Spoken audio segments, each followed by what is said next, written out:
a gente pode começar falando dessa questão do Supremo, né? Que está aí. Logo mais o Lula vai ter que indicar... Supremo e PGR, né, Bri? Porque eu estou preocupado com a história da PGR. O Pedro tem mais do Supremo. E o Pedro tem muitas relações com promotores, procuradores, enfim, familiares até. Pois é, até agora nada também. Então, eu acho que a questão do Supremo, eu acho que seria melhor historicamente para o Lula. Eu acho que o Lula deveria fazer um governo. A gente não tem que ter muita expectativa no governo Lula, eu já falei isso aqui. É um governo de reconstrução, não é governo para subir em cima da encosta, é para segurar a encosta para não cair, não é? Acho que está um excesso de expectativa e é ruim para o governo isso, né? Mas, de qualquer forma, eu tenho que ter eu sei que é um ponto de vista hoje antipático no ambiente tanto do governo quanto da esquerda, mas eu acho que o Lula tem que dialogar com a história, não é um diálogo só na conjuntura, porque eu acho que o Lula vai ser um símbolo. Acho que depois que ele morrer, ele vai estar vivo também, porque ele vai ser um símbolo para gerações, na minha opinião. Então ele tem essa responsabilidade, eu acho. E aí, nós temos 2 ministras no Supremo só.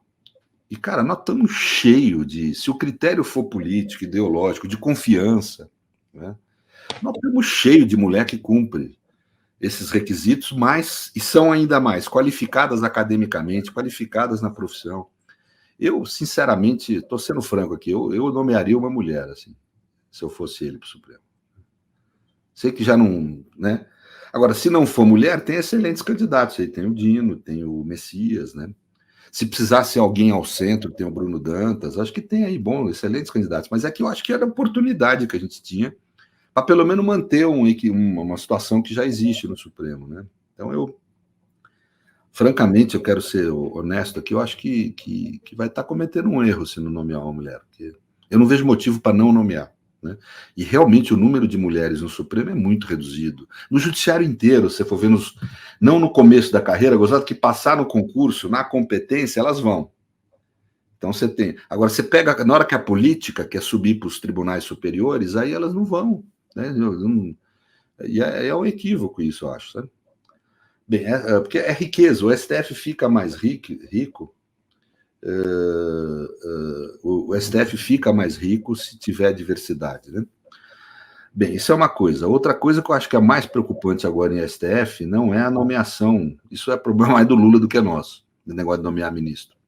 O nosso problema é que o STF tem sido atacado pelo Legislativo. Nós não podemos entrar nesse papo.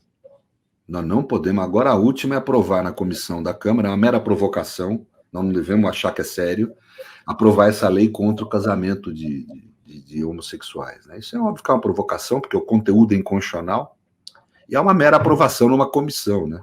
A extrema-direita está vendendo na internet como se já tivesse aprovado o projeto, né? Então, eu acho que é um equívoco isso, né? A gente entrar nesse papo, mas tem sido aprovada medidas, por exemplo, foi aprovado aí no Senado, na comissão do Senado, uma PEC perigosa, né? Eu acho que existem mudanças estruturais que a gente precisa fazer no Estado brasileiro e que tem que incluir a justiça. Por exemplo, o poder que o relator tem. Acho que, divirjo do ministro Gilmar Mendes, acho que você ter uma corte constitucional descolada do judiciário, com mandato, ia ser a estrutura ideal, a estrutura europeia, parar com essa salada de misturar modelo gringo com modelo europeu, só está dando problema isso, e criou uma disfunção no sistema de Estado.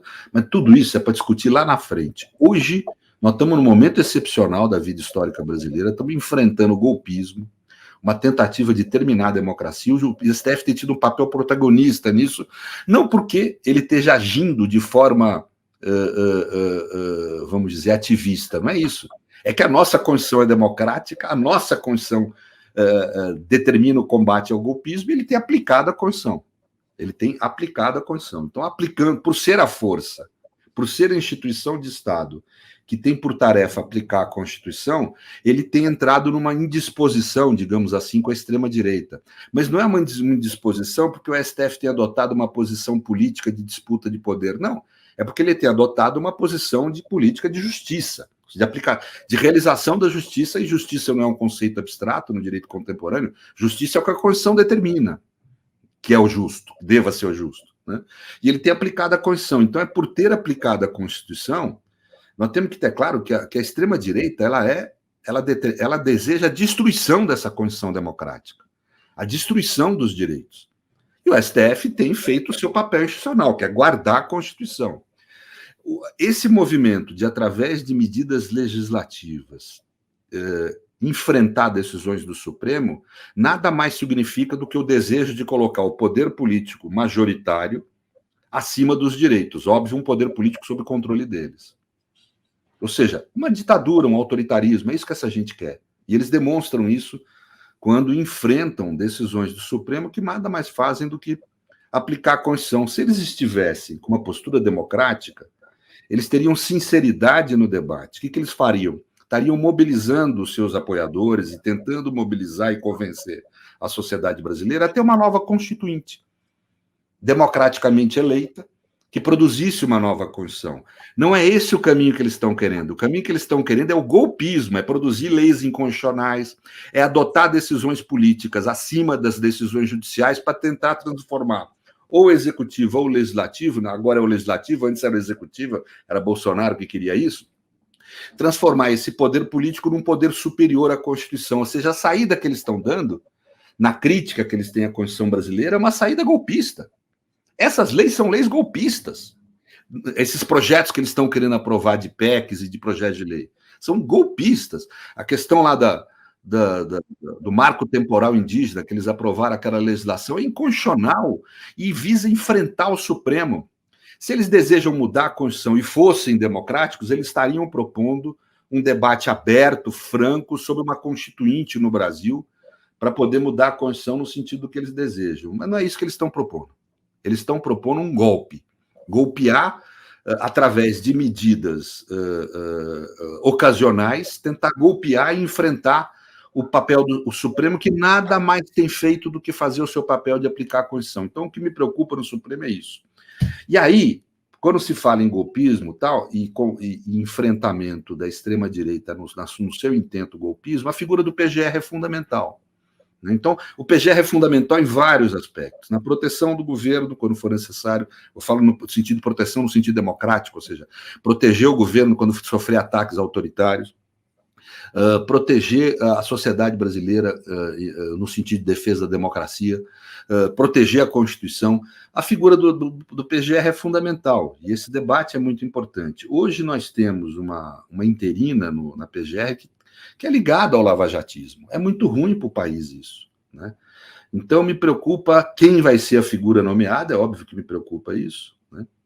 Eu tenho uma pessoa dos cogitados que eu acho que é a mais adequada para isso, dos que estão sendo cogitados, né? É o Bigonha, eu acho claramente aqui, para mim, é a pessoa mais adequada para ocupar essa função, né? Está enfrentando aí um massacre na imagem dele, porque Brasília é assim, né? Os papos lá é tudo curvo, ninguém fala papo reto, e quando o sujeito começa... E os melhores são os mais atacados, isso é a regra que eu vi em Brasília. Quanto melhor o sujeito, mais ligado ao verdadeiro interesse público, mais ligado a grandes interesses nacionais, mais atacado é. Eu espero que o presidente da República não se deixe influenciar por esse tipo de coisa. Espero. Só que, fazendo um parênteses, aconteceu isso recentemente com o Márcio Postman, para o IBGE, como se ele fosse um neófito, não conhecesse nada de economia. Eu vi isso, achei um absurdo, cara. É um dos grandes pensadores da economia brasileira. Manipular os dados, gente. Grandes pensadores de economia no Brasil, um dos grandes... Mas eu tive essa experiência no primeiro semestre lá em Brasília, de ter participado da disputa pelo Supremo lá, né?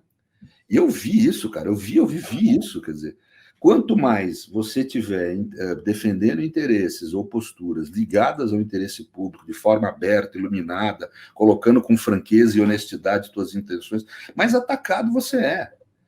Quer dizer, e depois esse mesmo pessoal vem com moralismo depois, entendeu?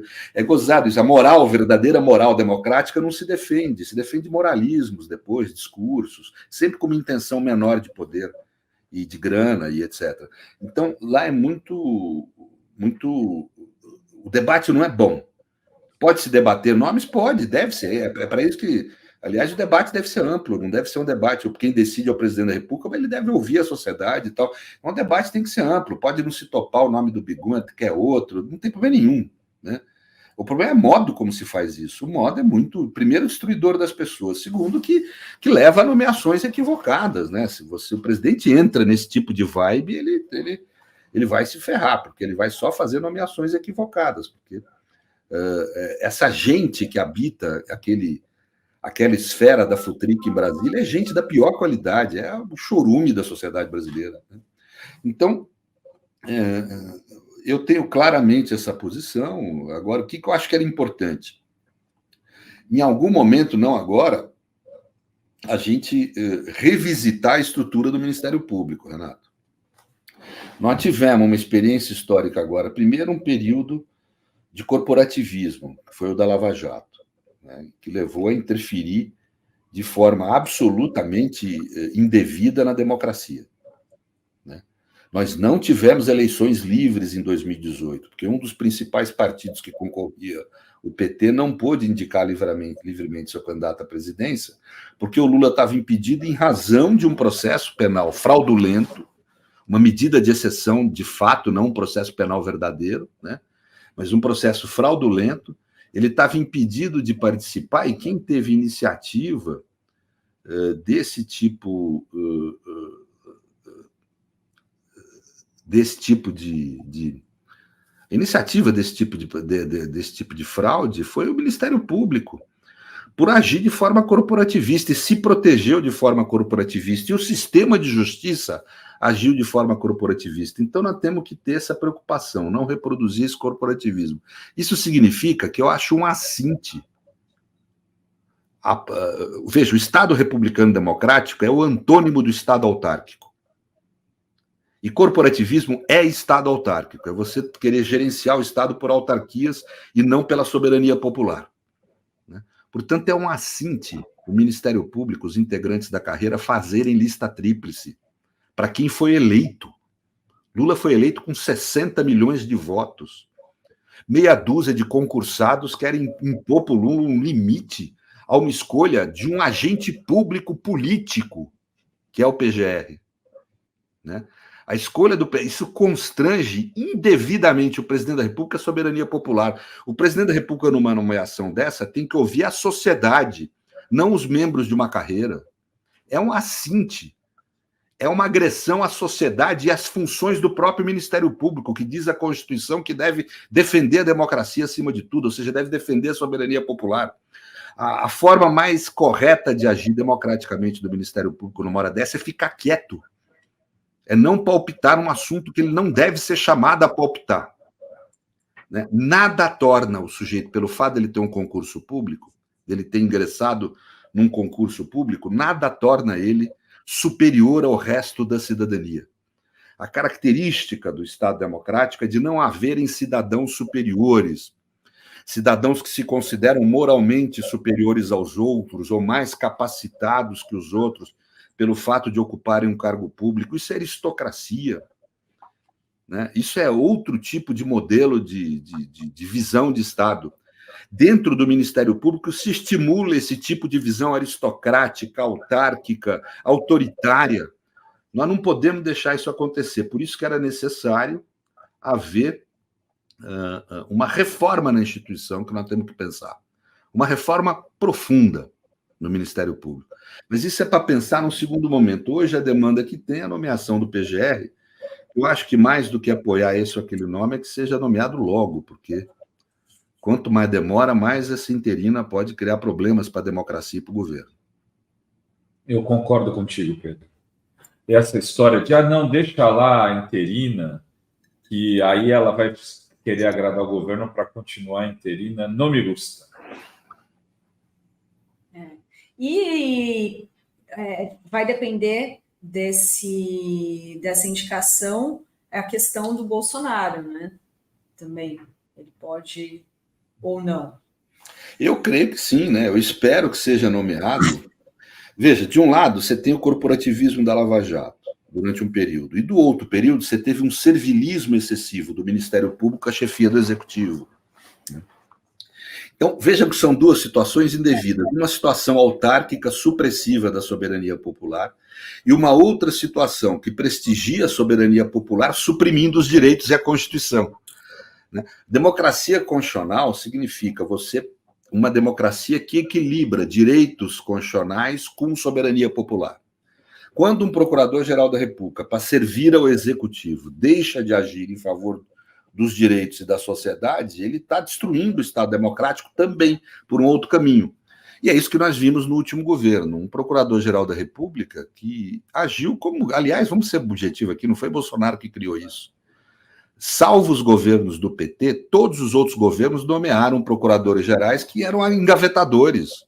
Brindeiro é um exemplo disso e tal. Ou seja, que eram engavetadores geral da República, ou seja, exerciam suas funções para proteger o chefe do executivo e não para realizar a Constituição e os direitos. Então, esse servilismo tem que ser evitado também. Isso eu acho que só é possível mudando essa estrutura do Ministério Público. Portanto, a gente, e nessa mudança, pensar mandato para Procurador-Geral da República, impedimento de, na sequência do seu mandato, o presidente, o procurador, ser nomeado para algum tribunal superior. Ou seja, mecanismos que garantam a independência da instituição, o equilíbrio entre soberania popular e independência do Ministério Público para poder aplicar os direitos, inclusive punindo o chefe do executivo e os ministros quando for o caso. É o que houve com o Bolsonaro. Bolsonaro foi uma vulneração cotidiana aos direitos, matou um monte de gente na política da pandemia e nada sofreu com isso. Isso é um equívoco, né? Exatamente. E essa questão de mandatos voltou a... Você falou, né, que teria que ter uma junção do modelo europeu com o americano, que é aquela coisa que é só... A pessoa nunca se aposenta, né? É voluntário só, né? Que rolou essa discussão se seria 11 anos, 8 anos. Aí o PGR também, você acha que tinha que ter um mandato de quantos anos? Não, o mandato, eu acho que deveria ser um mandato coincidente com o do presidente da República. O presidente da República chega no poder, ele nomeia e o cara sai com o presidente da República, 4 anos, sem recondução. Porque daí você dá independência. E, vamos dizer, um impedimento que ele possa ser nomeado para o Supremo, etc., por um período depois de ter sido PGR. Aí você dá independência para o sujeito. E, ao mesmo tempo, acabar com essa história de lista tríplice. O Ministério Público tem que se colocar no seu lugar. Sabe? São funcionários públicos, servidores públicos. Não tem nenhum direito a mais do que nós pelo fato de estar em cargo público. Eles podem manifestar a sua opinião sobre quem deve ser o PGR como cidadão na hora que vota no presidente da República, do mesmo jeito que a gente. Aí escolhe um presidente de uma determinada linha ideológica e isso vai se refletir, deve se refletir na escolha do Procurador-Geral da República. É isso. Veja, Odri, nenhum outro lugar do mundo, carreira jurídica tem o poder que tem no Brasil. Nenhum outro lugar do mundo. Não há exemplo em qualquer grande democracia mundial. Nos Estados Unidos, que é essa gente de direita idolatra, Estados Unidos, os procuradores federais, todos são nomeados pelo presidente da República, e os estaduais, os promotores municipais estaduais, são eleitos pela população. Quer dizer, é absolutamente política. A soberania popular tem um papel relevantíssimo na construção dessas funções. Não existe carreira de procurador. Não existe isso nesses países. Na Alemanha, que é um modelo um pouco mais semelhante ao nosso, o procurador ou o juiz federal são contratados pelo Ministério da Justiça, dentre os que forem aprovados no exame semelhante ao da OAB, que é o da OAB que a gente faz aqui, que faz lá, quer dizer, são contratados pelo Ministério da Justiça, livremente, né? Então, não tem, na Itália, que você tem uma carreira parecida, que é uma estrutura mais burocrática, também não é como é aqui, tem esse poder todo. Quer dizer, então, não existe exemplo mesmo, sabe? Quer dizer, nesses países de democracia, desse tipo de modelo, né? Então, não tem sentido a gente manter essa estrutura tão engessada, né? Mas vamos ver o que vai dar. Eu acho que o Lula vai escolher certamente alguém apropriado aí para a função, né? Porque é muito importante. Vejam que, do jeito que ficou a estrutura do Estado brasileiro, a função de PGR pode ter uma importância política, tem uma importância política maior do que a de ministro do STF. Porque ministro é 1 em 11. Embora né? Ele não tem um poder muito grande, mas é 1 em 11, sempre é 1 em 11. Enquanto que para o PGR é um só. Né? Exato. É muito importante essa escolha que vai acontecer.